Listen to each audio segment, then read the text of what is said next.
নিজের ছেলেকে আব্বু এবং মেয়েকে আম্মু সম্বোধন করে ডাকা যাবে কিনা, খাওয়ার সময় সালাম দেওয়া যাবে কিনা, ঘুষ দিয়ে চাকরি নিলে সারা জীবন ইনকাম কি ঘুষের টাকার মতো হয়ে যাবে, আমার মেয়ের বয়স 3 বছর, সে আমার নামাজের আদায়ের সময় বারবার সামনে আসে, তাতে কি গুনাহ হবে, আমার নামাজ নষ্ট হবে কিনা। আমাদের দেশে সচরাচর দেখা যায় মৃত ব্যক্তিকে গোসল দেওয়ার পর গোসল দেওয়ার স্থানে 41 দিন পর্যন্ত কাউকে যেতে মানা করা হয়, সেখানে সন্ধ্যাবেলা 41 দিন পর্যন্ত আগরবাতি বা মোমবাতি জ্বালানো হয়, এটা কি শরীয়ত সম্মত? মৃত ব্যক্তির জন্য দোয়া করার সুন্নাহ পদ্ধতি কি? আবেগের বসে ফোনে দুজন কবুল বলে ফেলেছি, আমাদের কি বিয়ে হয়ে গিয়েছে, চোখের পাতায় আইলাইনার দেওয়া জায়েজ হবে কিনা, আমার ছোট বাচ্চা ঘন ঘন দুধ বমি করে, ছোট বাচ্চার এই বমি গায়ে লাগলে সে কাপড় কি নামাজ হবে, নামাজে দাঁড়ানোর পর নাকি ডান পায়ের বুড়ো আঙ্গুল নাড়ানো যায় না, এটা কি সত্য? ফজর নামাজের আজানে আসসালাতু খায়রুম মিনান নাওম বলার সময় আমরা উত্তরে কি পড়ব? অনেক বয়স হওয়ার পরও আমার বড় ভাই বিয়ে করছে না, পরিবার চাচ্ছে আমাকে বিয়ে করাতে, কিন্তু আমি সমাজের মধ্যে লজ্জিত হয়ে যাচ্ছি, আমার কি করণীয়? চলুন তাহলে আর বিলম্ব না করে আপনাদের প্রশ্নের উত্তর দেওয়ার আলোকিত ভবনে আমরা প্রবেশ করি এবং শুরু করি আমরা প্রশ্নোত্তর দেওয়ার পালা। রেজাউল আমিন আপনি লিখেছেন, অনেক বয়স হওয়ার পরও আমার বড় ভাই বিয়ে করছে না, পরিবার চাচ্ছে আমাকে বিয়ে করাতে, কিন্তু আমি সমাজের মধ্যে লজ্জিত হয়ে যাচ্ছি, আমার কি করণীয়? লজ্জিত আর কিছু নেই, বিয়ে বড় ভাইয়ের আগে ছোট ভাই করলে যে কোনো গুনাহ হয় এরকম না, এটাকে দোষণীয় মনে করাটা আমাদের সমাজের ত্রুটি, বরং অতএব সমাজের ভুল ভাঙার চেষ্টা করাটা দোষণীয় কিছু না। আপনার পরিবার যে আপনাকে বিয়ে করতে চাচ্ছে এটাই তো শুকর আদায় করার মতো বিষয়। যে অনেক পরিবার তো বড় ভাই বিয়ে না করলে ছোট ভাইকে আটকে রাখেন, আপনার পরিবার আটকাচ্ছে না, আমার মনে হয় আপনার বিয়ে করতেই আগ্রহী হওয়া উচিত। মাহমুদুল হাসান ভুঁইয়া আপনি জানতে চেয়েছেন, ফজর নামাজের আজানে আসসালাতু খায়রুম মিনান নাওম বলার সময় আমরা উত্তরে কি পড়ব? এক্ষেত্রে জমহুর ফোকাহা বা বেশিরভাগ ইমামগণের মত হলো সদাকতা ও বারারতা।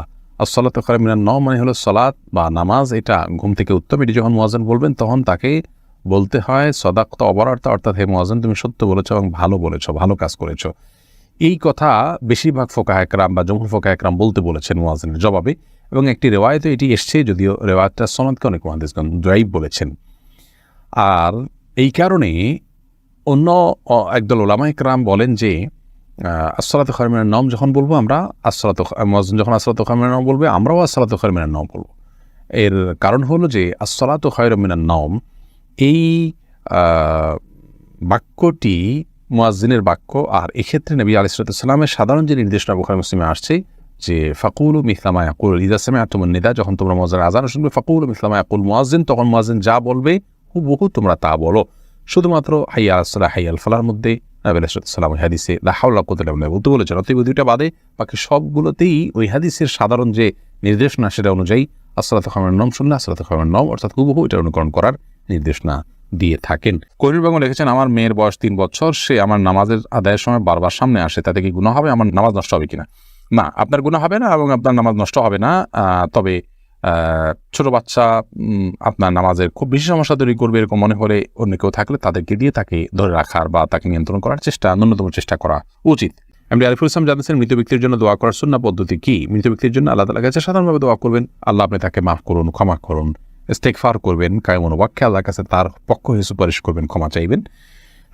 এসএইচ রুবেল, এছাড়া বিশেষ কোনো পদ্ধতি নেই, একত্র হতে হবে, লোকজন জড়ো করতে হবে, হুজুরদেরকে নিয়ে আসতে হবে, এমন কোনো কথা কোরআন হাদিসে আমাদেরকে বলা হয়নি। এসএইচ রুবেল আপনি জানতে চেয়েছেন আইডি থেকে, নামাজে দাঁড়ানোর পর নাকি ডান পায়ের বুড়ো আঙ্গুল নাড়ানো যায় না, এটা কি সত্য? না, এরকম কোনো কথা আমাদের জানা নেই, প্রয়োজন হলে নাড়ানো যেতে পারে। আব্দুর রহমান জানতে চেয়েছেন, আমি একজন দর্জি, মহিলাদের পোশাক তৈরি করি, আমি যদি কোনো মহিলাকে তার ইচ্ছা মতো ডিজাইন জামা বানিয়ে দিই আর সে যদি সেটা পরে বেগানা পুরুষের সামনে যায়, দিকে আমার পাপ হবে? যদি এমন হয় যে পোশাকটা বানানোই হচ্ছে পাপের কাজের জন্য আপনি জানেন, তাহলে সেক্ষেত্রে তাকে সহায়তা হবে তার সেটা তৈরি করে দিলে, সেজন্য এটি তৈরি করার ক্ষেত্রে আপনি ডিনাই করা উচিত, এতটুকু এখতিয়ার অধিকার আপনার থাকা উচিত, এবং ইমানি গায়রত যেটাকে বলে ইমানি আত্মসম্মান বোধ সেটা আপনার থাকা উচিত।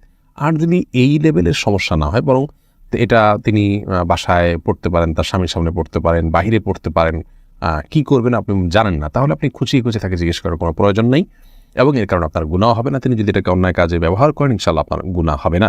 এস এ হাবিব আপনার প্রশ্নটি আপনি লিখেছেন, নিজের ছেলেকে আব্বু এবং মেয়েকে আম্মু সম্বোধন করে ডাকা যাবে কিনা? স্নেহের জায়গা থেকে বা মমতা করে তাদেরকে আব্বু বা আম্মু ডাকতে কোনো অসুবিধা নেই, এটার উপকর্থে আব্বু আম্মু ডাকা হয়। আব্বু আম্মু ডাকার মানে এই না যে আমার কাগজে কলমে জন্মদাতা পিতা বা মাতা হিসেবে তাদেরকে ঘোষণা দিলাম, এরকম তো আর কেউ করে না। অতএব স্নেহের বসে তাদেরকে আব্বু কিংবা আম্মু ডাকাতে কোনো সমস্যা নেই। আশরাফুল হক শুভ আপনি জানতে চেয়েছেন, আমাদের দেশে সচরাচর দেখা যায় মৃত ব্যক্তিকে গোসল দেওয়ার পর গোসল দেওয়ার স্থানে 41 দিন পর্যন্ত কাউকে যেতে মানা করা হয়, সেখানে সন্ধ্যাবেলা 41 দিন পর্যন্ত আগরবাতি বা মোমবাতি জ্বালানো হয়, এটা কি শরীয়ত সম্মত? কোনো জায়গায় মৃত ব্যক্তিকে গোসল দেওয়া হলে সেখানে এই প্রথাটি আমাদের সমাজে অনেক ক্ষেত্রেই প্রচলিত আছে যে আগরবাতি বা মোমবাতি ইত্যাদি সেখানে আপনার জ্বালানো হয় এবং সন্ধ্যাবেলা 41 দিন পর্যন্ত এই কাজটি করা হয়, কেউ সেখানে যেতে চাইলে নিষেধ করা হয়। এটি সম্পূর্ণ কুসংস্কার এবং এ ধরনের বিশ্বাসগুলো শিরকি বিশ্বাস, কুসংস্কারচ্ছন্ন বিশ্বাস। এর বেশিরভাগই এসছে হিন্দু সমাজ থেকে। একজন মুসলমানের এই সমস্ত কুসংস্কারকে বর্জন করা উচিত। যেখানে গোসল দেওয়া হবে সে জায়গার বিশেষ কোনো বিধান নাই, সেটা অন্য 10টা জায়গার মতোই একটি জায়গা। ফখরুল ইসলাম মাহিন আপনি লিখেছেন, আবেগের বশে ফোনে দুজন কবুল বলে ফেলেছি, আমাদের কি বিয়ে হয়ে গিয়েছে? জি না, বিয়েতে সহজ নয় যে আবেগের বশে দুজনে কবুল করে বলে ফেলছেন আর বিয়ে হয়ে গেছে। দুজন সাক্ষীর সামনে প্রস্তাব এবং কবুল হবে এবং অন্যান্য শর্তাদি পাওয়া যাবে, তখন সেক্ষেত্রে সেটি শরিয়ার দৃষ্টিকোণ থেকে বিশুদ্ধ এবং আপনার সঠিক বিয়ে হিসেবে বিবেচিত হবে। নারুজ্জামান সরকার এআইডি থেকে আপনি লিখেছেন, ঘুষ দিয়ে চাকরি নিলে সারা জীবন ইনকাম কি ঘুষের টাকার মতো হয়ে যাবে? না, ঘুষের টাকা দিয়ে ঘুষ দিয়ে যদি চাকরি নেন, চাকরিটা যদি হালাল হয় তাহলে আপনার সারা জীবনের ইনকামটাই হারাম হয়ে যাবে, ওটা সেরকম না। তবে ঘুষ দিয়ে চাকরি দিয়ে যে অন্যায় করেছেন সেটুকু আপনি হারাম কাজ করেছেন এবং তার জন্য আল্লাহর কাছে আপনাকে তওবা করতে হবে, ইস্তিগফার করতে হবে এবং গুনাহ থেকে বেরিয়ে আসার জন্য চেষ্টা করতে হবে। পরবর্তী যেন আর কখনো না হয় বলে সে চেষ্টা করতে হবে, কিন্তু পরবর্তীর উপার্জনগুলো আপনার এর কারণে সবগুলো হারাম হয়ে যাবে না। আমির আনুর আপনি লিখেছেন, চোখের পাতায় আইলাইনার দেওয়া জায়েজ হবে কিনা? আপনি আইলাইনার যদি দেন বা সাজসজ্জার জন্য দেন তাহলে সেক্ষেত্রে চোখের সৌন্দর্য বৃদ্ধি করার উদ্দেশ্যে দিতে পারেন। স্বামী থাকলে স্বামীকে প্রদর্শন করবার জন্য, কিংবা মাহারামদের সামনে শুধুমাত্র এটি প্রদর্শিত হবে। আর যদি রাস্তাঘাটে গায়ে মাহারামদের সামনে এটি প্রদর্শন করার উদ্দেশ্য হয় বা ওপেন সবার জন্য আপনি নিজের সৌন্দর্যকে প্রকাশ করার উদ্দেশ্যে দিয়ে থাকেন, তাহলে সেক্ষেত্রে এটা না জায়েজ এবং গুনাহ হবে। স্বামী আপনি লিখেছেন, মনের মধ্যে খারাপ চিন্তা আসলে কি করণীয়? মনের মধ্যে খারাপ চিন্তা যদি আসে তাহলে সেক্ষেত্রে প্রথমত সেখান থেকে নিজেকে সরাবার জন্য আপনার চেষ্টা করা। খারাপ চিন্তা যে কারণে আসে, যে জায়গায় গেলে আসে, বিচরণ করলে সেই জায়গাগুলোতে সরে আসা এটা কর্তব্য। আর আল্লাহ সম্পর্কে, আখিরাত সম্পর্কে বাজে চিন্তা ইত্যাদি অনেক সময় আসে, এরকম আসলে তাহলে সেক্ষেত্রে বাম দিকে 3 বার প্রতীকী থুতু ফেলে থু এভাবে 3 বার প্রতীকী থুতু ফেলা এবং আমানতু বিল্লাহি ওয়া রাসূলিহি পড়া এবং আউযু বিল্লাহি মিনাশ শাইতানির রাজিম পড়া, এগুলোর মাধ্যমে ইনশাআল্লাহ বিদিনিল্লাহ আমরা মনের বাজে চিন্তাকে দূর করার চেষ্টা করতে পারি। এই যে সাথে আপনি লিখেছেন, পার্লারে কোকড়া চুল সোজা করলে কি গুনাহ হবে? কোকড়া চুল আপনার যদি মনে করেন যে এটা আপনার সৃষ্টিগত একটা সমস্যা, আপনার এটা রোগের মতো অস্বাভাবিকতা আছে এর মধ্যে, তাহলে সেক্ষেত্রে এটা সোজা করার জন্য আপনি চেষ্টা করলেন এবং ব্যবস্থা নিলেন, তাতে ইনশাআল্লাহ গুনাহ হবে না। শিহাব আপনি লিখেছেন, খাওয়ার সময় সালাম দেওয়া যাবে কিনা? খাওয়ার সময় সালাম দেওয়া নেওয়াতে মৌলিকভাবে কোনো অসুবিধা নেই, যদি ডিস্টার্ব ফিল না করেন যাকে সালাম দিয়েছেন তিনি, তাহলে সেক্ষেত্রে খাওয়ার ফাঁকে ফাঁকে আমরা কথা বললে সেটা যেরকম নাজায়েজ নয়, ঠিক সালাম আদান প্রদান করলে সেটা নাজায়েজ নয়। আমরা অনেকে মনে করি খাওয়া আর ইবাদত করা সমান, খাওয়া আর নামাজ পড়া সমান, এরকম অনেক মুখরোচক কথা বা অনেক বলি আমরা শুনতে পাই, এগুলোর কোনো ভিত্তি নেই। নামাজ এরকম কথা বলা যায় না, সালাম দেওয়া যায় না, খাওয়ার সেরকম কথা বলা যাবে না, বোবার মতো বসে খেতে হবে এবং সালাম দেওয়া যাবে না, এরকমটি আমরা অনেকে মনে করি, এটা সঠিক নয়। আবু রেজা ইনুর আপনি লিখেছেন, আমার ছোট বাচ্চা ঘন ঘন দুধ বমি করে, ছোট বাচ্চারই বমি গায়ে লাগলে সে কাপড় কি নামাজ হবে?